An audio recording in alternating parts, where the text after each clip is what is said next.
Now let's get into the clinical features of sarcoidosis. Acute sarcoidosis presents with erythema nodosum with or without polyarthralgia. Let me explain what these are. Erythema nodosum are small, tender red nodules that lie just under the skin. Polyarthralgia refers to pain in more than one of the joints of the body.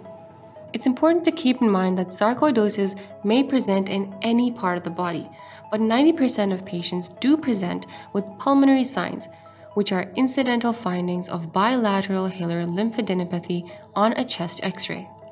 There may also be signs of pulmonary infiltrates or signs of fibrosis that can also be seen on the X-ray.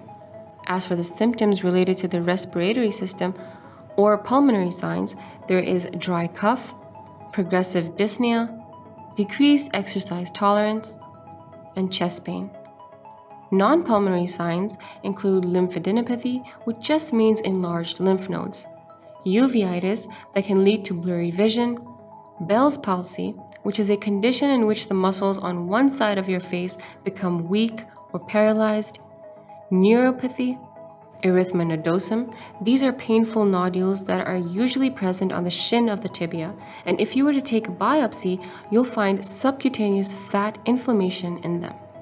Subcutaneous nodules are another skin presentation, and they contain the non-caseating granuloma. There's also lupus perineo, and this is a skin presentation that mimics lupus rash and presents on the nose and cheek. It is associated with poorer prognosis. There's also cardiomyopathy, arrhythmias, hypercalcemia and hypercalciuria owing to the activated vitamin D by the macrophages I mentioned earlier, and there may be renal stones owing to the increased calcium levels in the body, again due to the absorption and reabsorption of calcium. So the well-known symptoms of hypercalcemia are in effect: stones, groans, thrones, and psychiatric overtones. Well, that had a nice rhythm to it.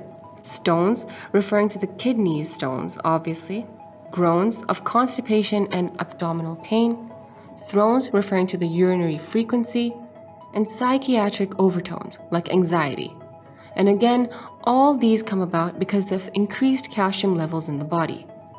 There are also two distinct sarcoid syndromes with acute presentations.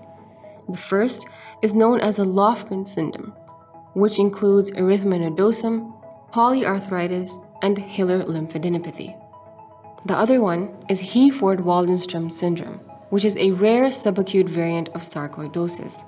These include fever, parotid enlargement, uveitis, and facial palsy.